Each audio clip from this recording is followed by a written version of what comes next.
অনেককাল আগে বংশীপুর নামক এক গ্রামে এক ভিখারি বুড়ি বাস করত। ভিখারি বুড়ি ভিক্ষা করেই তার পেট চালাতো।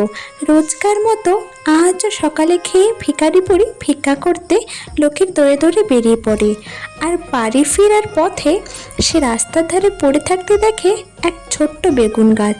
সেই বেগুন গাছটা ভিখারি বুড়ি তার সঙ্গে করে বাড়িতে নিয়ে আসে।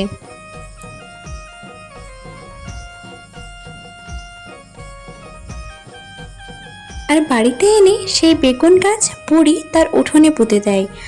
পরের দিন সকাল হতে বুড়ি যখন উঠোনে আসে তখন বুড়ি দেখে তো অবাক, দেখে সেই ছোট্ট বেগুন গাছের জায়গায় প্রচুর বেগুন হয়েছে।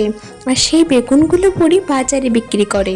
আর এখন থেকে ভিখারি বুড়ি ভিক্ষা না করে তার সেই উঠোনে হওয়া বেগুন গাছে বিক্রি করে তার সংসার চালায়। বুড়ির এই বেগুন বিক্রি করে আর কোনো দুঃখ কষ্ট থাকলো না।